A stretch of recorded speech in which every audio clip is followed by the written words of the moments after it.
Muy buenas tardes, saludos cordiales para todos. Quien les habla por acá, seré su profesora de esta tarde.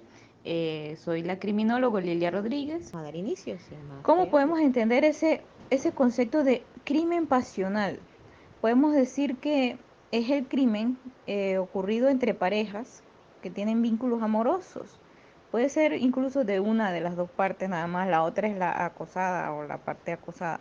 Pero hay el elemento amor o el elemento pasión en el medio de ese suceso o de ese hecho delictivo. También podemos decir que son hechos sancionados moral y legalmente. También podemos decir que hay una serie de emociones mezcladas con violencia en este tipo de delito. En los últimos años se ha intentado cambiar el término crimen pasional o de decir homicidio pasional, delito pasional, por ejemplo, si es en el caso de hombre hacia mujer, por feminicidio o por violencia de género, o bueno, sí, clasificarlo como un tipo de violencia de género y dejarle de decir crimen pasional. ¿Por qué? Bueno, según algunos científicos se le debe dejar de decir así, dejar de usar ese término, porque dicen que es romantizar el hecho, dicen que es un poco asociarlo a, a justificarlo porque se hizo por amor. Entonces, para dejar de decirle así, han dicho que, bueno, si es de hombre hacia mujer, en el caso este es feminicidio, y si es de mujer hacia hombre, pues un homicidio, pero que no se le diga homicidio, crimen pasional.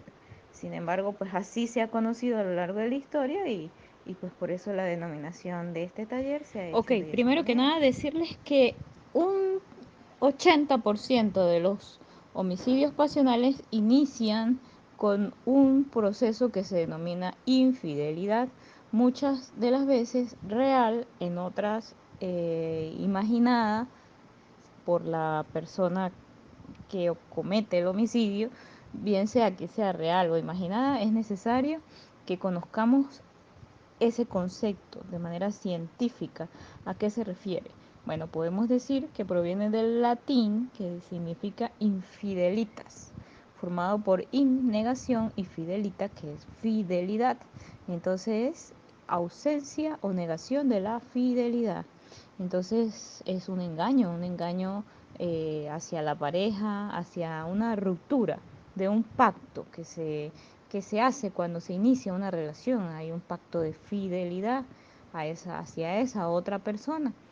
Pero por eso mismo, de ser algo, un elemento, si se quiere, psicológico, ese pacto, entonces hay muchos tipos de engaños posibles, porque va a depender de lo que para usted sea la falta de fidelidad, o qué es lo que usted esperaba con ese pacto al realizar ese pacto. eh, Podemos decir que es la ruptura de una promesa de permanecer siempre confiables el uno al otro en la relación de pareja. Y esa promesa, bueno, a veces se transforma en matrimonio, a veces en un noviazgo, a veces en una unión libre, pero en cualquier categoría de relación que se tenga, siempre se puede decir que esa infidelidad es un abuso o un mal uso de esa confianza que se ha depositado en el otro. Entonces esa infidelidad pues puede destruir la relación y a los individuos que están involucrados. ¿Por qué? Porque trae emociones fuertes, muy fuertes, como la desolación, el sentimiento de traición, de confusión, de tormento por celos, por inseguridad, baja autoestima hacia la persona que ha sido engañada. Eh, entonces, pues al estar rodeada la pareja de todo este tipo de sentimientos y de sentir que hubo deslealtad sexual o sentimental, entonces eso puede terminar en peleas, en empujones, en bofetadas, e incluso, que es el tema que nos atañe el día de hoy, en homicidios, en el homicidio de la persona amada o de su amante o de incluso terceros que estén en el momento de los disparos, vamos a suponer, o incluso en el homicidio de los niños que tenga la pareja o que tenga la relación en común como medio de venganza. Todos esos elementos son los que pueden surgir a raíz de algo que se denomina infidelidad. ¿Qué genera esa infidelidad? Bueno, hay unos estándares, ¿no? Por término medio, lo que dice la mayoría de los pacientes que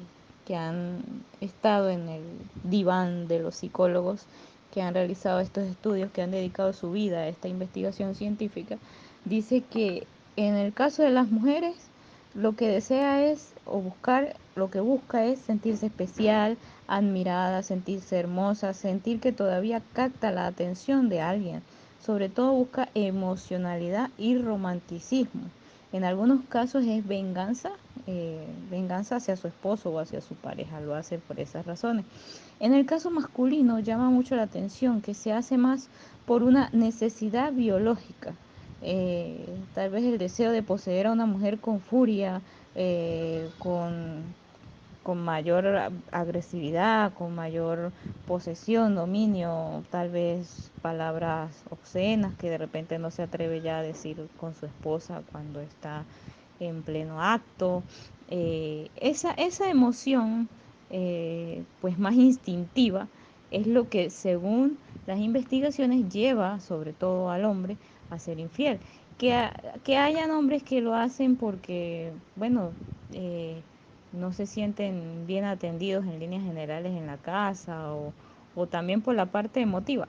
Sí los hay, pero estamos hablando en términos macro, en términos socialmente establecidos. De acuerdo a la ciencia se hace en base a lo que la mayoría de la población ha opinado o es lo que la muestra Ok, ha acá representado. es donde nos interesa más este tema de manera criminológica, de manera del estudio del crimen.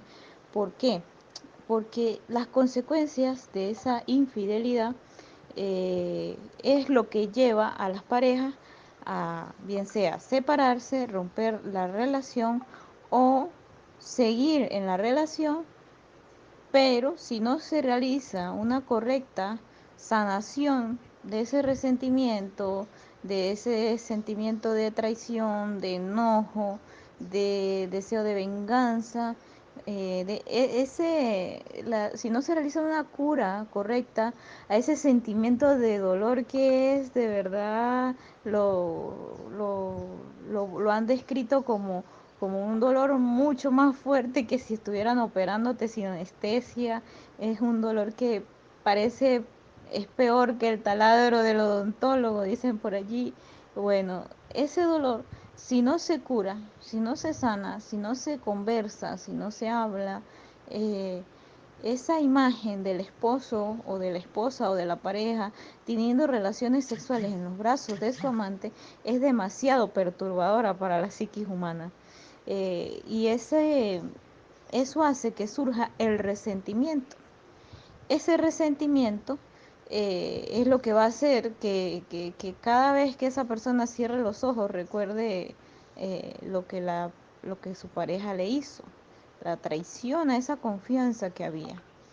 Entonces, se puede decir que la primera reacción de las parejas es separarse, dejarse. Sin embargo, pues como cuando ya hay años de relación, hijos de por medio, de repente una empresa, unas casas, las personas suelen como que calmarse, pensarlo un poco más y al pasar de los días suelen eh, decidir que no se van a divorciar, que van a continuar y se esfuerzan por reconciliarse y bueno, algunas tienen éxito. En esas no nos metemos nosotros para el tema criminológico, pero hay algunas parejas de esas donde el resentimiento reaparece y reaparece con mucha violencia, con una situación de celopatía, con una situación de agresividad, de persecuciones, de acoso. Y cuando esto ocurre, lo más probable es que ese engaño que va a acompañar a las personas por décadas, pueda terminar en una agresión física hacia la persona, porque el nivel de obsesión y de neurosis llega a ser tan alto que la persona siente que no hay otra forma ya, de que ya que ha pasado tanto tiempo, no hay otra forma de sanar si no es viendo a la otra persona que se burló de su honor, de su moral, de su confianza, verla muerta y que solamente en ese momento es que se va a sentir liberado, ¿no? Ya, entonces ahí vemos cómo se unen estos tres elementos que denominan el taller de hoy. Por acá les traje aspectos conductuales de la infidelidad. ¿Por qué nos interesa esta parte? Nos interesa por la forma como reacciona la persona al enterarse de la infidelidad. ¿Por qué? Porque va a ser diferente la reacción de los hombres a las mujeres. De allí la prevalencia o la gran cantidad de hombres que están implicados en violencia hacia su pareja, bien sea física, bien sea psicológica, y bueno, llegando hasta el feminicidio. Y también está la diferencia en la cantidad de mujeres que cometen homicidio hacia su pareja, que sí lo hay, pero es diferente la cantidad o la frecuencia de las mismas. Por ejemplo, en el caso de los hombres, es común que al descubrir que su pareja le fue infiel, suele ejercer inmediatamente acciones activas, incluso acciones violentas, que podríamos denominar estrategias de confrontación. Además, como también incurren o entran en el mundo del consumo de alcohol, eh, eso se une a esa agresividad, a esa violencia hacia la mujer que les ha sido infiel. Por el contrario, tenemos la actitud de las mujeres.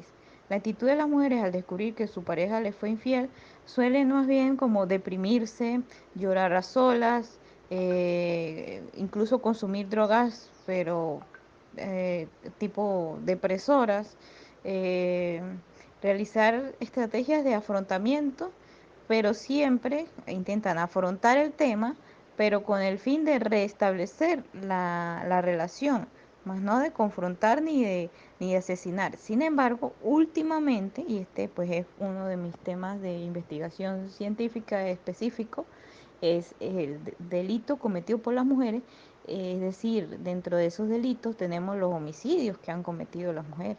Es decir, que si ocurre, efectivamente, hay muchas mujeres que cometen el homicidio de su pareja por haberle sido infiel. Pero esta cifra nunca se va a comparar, o por lo menos no en el registro histórico existente hasta el momento, nunca se va a equiparar a la cantidad de homicidios cometidos por hombres hacia sus parejas. Existe el delito de ambas partes, ¿verdad? Pero con una diferencia abismal en ¿Cuándo cuanto a se empezó a estadística. utilizar este término de crimen pasional?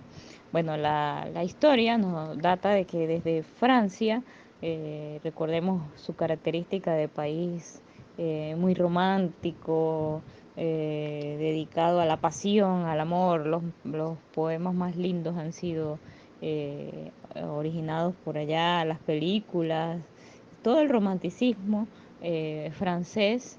eh, Se presta, ¿no? Para que en el siglo XIX surja ese término, más que como una expresión legal, era una expresión popular, el crimen pasional, porque era muy frecuente los actos de violencia extrema entre dos personas vinculadas en una relación íntima. Y entonces cuando ocurría un homicidio o un intento de homicidio, ya se popularizó pues el término de que eso fue un crimen pasional. Ese es el primer referente histórico. Y a nivel científico tenemos que la primera persona que lo tipificó, lo clasificó o dijo que eso tenía que estar allí dentro de la clasificación de los tipos de criminal, fue César Lombroso, padre científico de la criminología, ¿no? Él decía que dentro de los tipos de delincuentes estaba el criminal pasional, que es aquel el que comete un delito donde eh, la acción o el deseo de accionar en contra de otra persona prorrumpe, entra, es decir, tempestuosamente como un huracán psíquico, así lo definió, anula la voluntad e impide la sana y normal recepción de los acontecimientos. Y pues espectacular esta definición, aunque veamos que fue realizada por allá en 1800, o sea, él lo tenía claro, pues, de que hay una anulación de la voluntad y hay una actuación por instinto que parece un huracán. El principio hasta que la muerte nos separe. ¿Por qué lo denominé así? Bueno, es un principio bíblico, ¿no? Lo conocemos todos los que pues, nos denominamos cristianos o creyentes de la palabra de Dios, hasta que la muerte los separe. Sin embargo, considero que ha sido pues un principio mal interpretado. Debería ser vivir en amor, un amor tan grande que dure hasta que la muerte los separe, pero no una relación tormentosa que dure hasta que la muerte los separe. Ya ven cómo es diferente el enfoque, ¿no? Y las personas, o la mayoría de las personas, asumen que después que se casan, esa relación, bien sea como salga, si sale bien, si sale mal, si no hay una buena convivencia, si no hay entendimiento, igualito sea como sea, es hasta que la muerte los separe. ¿Por qué? Porque se crea un principio o un ideal de posesión. Yo cosifico, vuelvo una cosa, veo como si fuera una cosa, un objeto, a mi pareja, y entonces digo que ella es mi propiedad o él es mi propiedad. Y al verlo de esa manera, lo malo, tal vez al principio puede ser excitante a nivel incluso sexual, saber que eso es mío y punto. Pero eso con el tiempo va creando una obsesión, una ansia enfermiza de que eso me posea solo, yo sea solamente el que la posea o lo posea.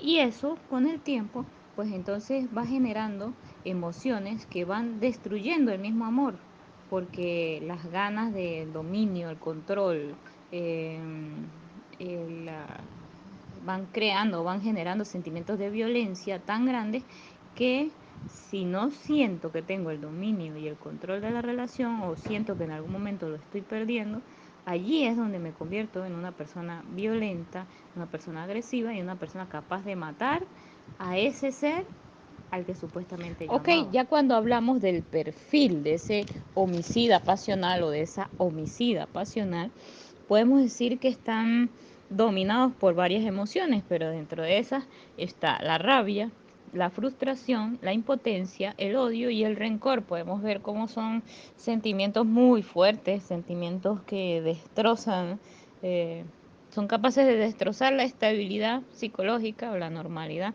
de una persona. Por ejemplo, en cuanto al odio y al rencor, podemos decir que esa persona en el momento no considera, o sea, no ve otra salida que no sea la venganza, porque como les decía hace rato, simplemente sienten que solo al ver morir a esa persona es que van a sentir que se sanó esa herida, aunque sea una ideación falsa, aunque sea algo que simplemente se va a revertir al momento exacto de cometer ese homicidio, la persona lo que va a sentir es una gran frustración, una gran tristeza, un gran arrepentimiento, incluso en la mayoría, a menos, como dice acá esta infografía, a menos que sea un asesino con tendencia psicópata, pero de lo común que se ve es que en el momento es una persona que puede haber sido la más normal, la más estable psicológicamente, la más integrada a la sociedad, con comportamientos prosociales, pero al momento de sentir que fue ofendido su honor, su, la fidelidad que se juraron en el pacto y todo esto que hemos estado viendo, allí en ese momento toman el control de la mente, todas estas emociones negativas, todos estos sentimientos que les mencioné, la rabia, la frustración, el odio, el rencor, y, y toman el comando control de ese cerebro y pues lo llevan a cometer el delito.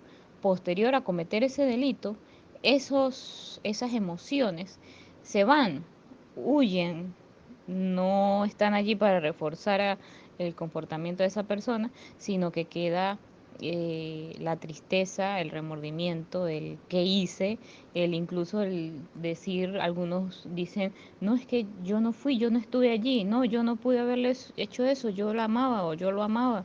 Eh, Incluso dicen que no recuerdan, que tienen un lapsus mental, una laguna, y que no recuerda qué fue lo que ocurrió en el momento. Entonces, por eso es que decimos que este tipo de delito es muy particular y es muy diferente a todos los demás, porque por lo general, bueno, un homicidio normal pudo haber sido por sicariato, bueno, lo que buscaba el homicida era dinero, o pudo haber sido en medio de un robo, en medio de un atraco, bueno, se disparó el arma y mató a alguien, bueno, también había un interés monetario de por medio, porque iban era a robar. Eh, pero en este caso no hay dinero de por medio, no hay, lo que se busca no es un objeto, lo que se busca no es, sino lo que se busca es saciar o cerrar una herida que no es visible. Eso es lo curioso de estos casos. Es una herida que está es en el sentimiento, en las emociones, en esa, en esos recuerdos de lo vivido. Y entonces, de allí lo particular de este perfil, de este homicida Ok, pasional. dentro de lo que es ese perfil del homicidio pasional, quisiera destacar algunos elementos que pueden caracterizarlo, ¿no? Eh, por ejemplo, no toda persona llega a cometer un homicidio, aunque haya sido traicionado, aunque haya sido burlado de la manera más cruel, porque a veces hay infidelidades con su mejor amiga, con su hermana, con su mamá.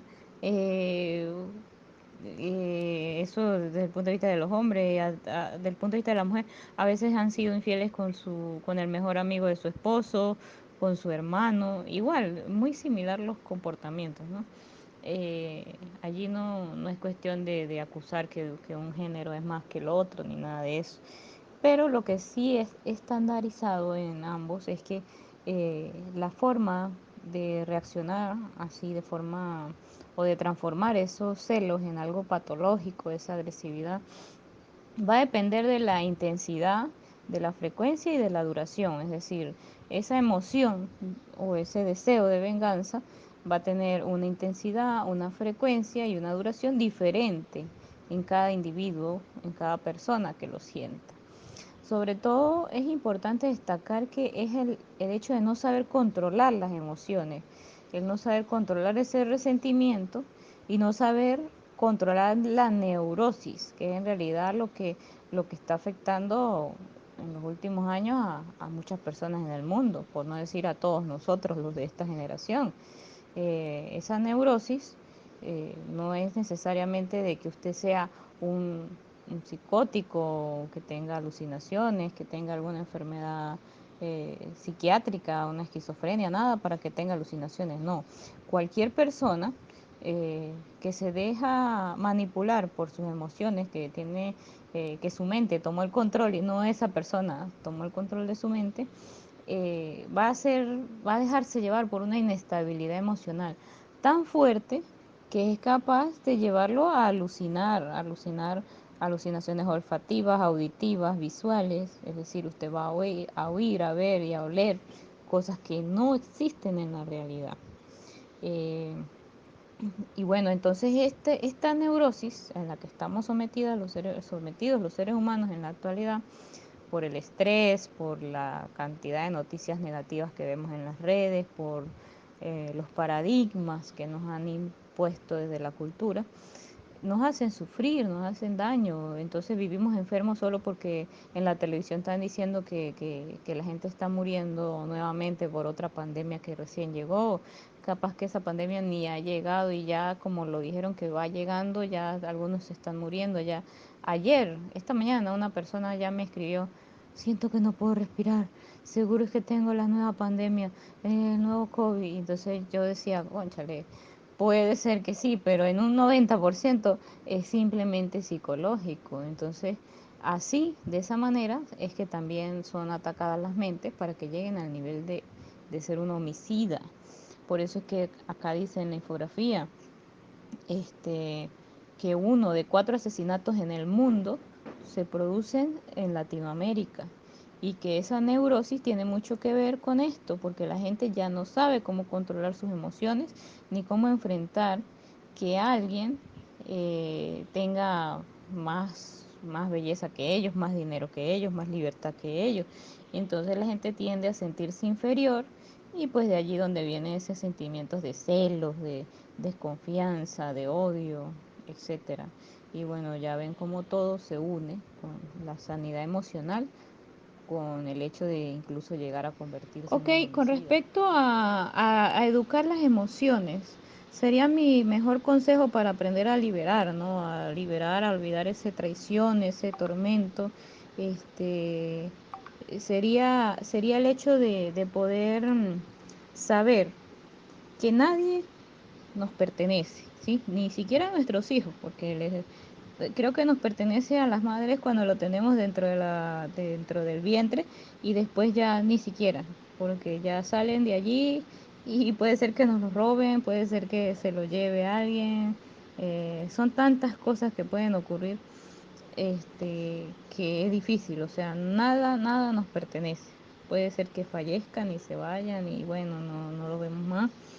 El primer concepto es eso, es saber que nada nos pertenece. Y lo otro es saber que a nivel mundial, con la creación de las redes sociales, el internet, la divulgación de los métodos anticonceptivos, eh, y bueno, tanta liberación sexual que hay hoy en día, es difícil que alguien pueda, o sea, es difícil que sigamos esperando la misma fidelidad y el mismo comportamiento de las parejas que se pedía en los años 50, en los años 60, en los años de nuestros padres. Es difícil, ¿ves? Entonces hay que aprender a ver como con una mayor amplitud el contexto, el mundo en el que vivimos hoy día es diferente al mundo donde había ese respeto, esa fidelidad de por vida. Hoy día, tanto los hombres como las mujeres están expuestos a que a través de un WhatsApp pueda coquetear con alguien, lo cual antes había que ir a un sitio, tomarse un café y conocer a alguien, ir a ver a alguien, pero ahora desde su misma casa puede estar conversando con quien quiera.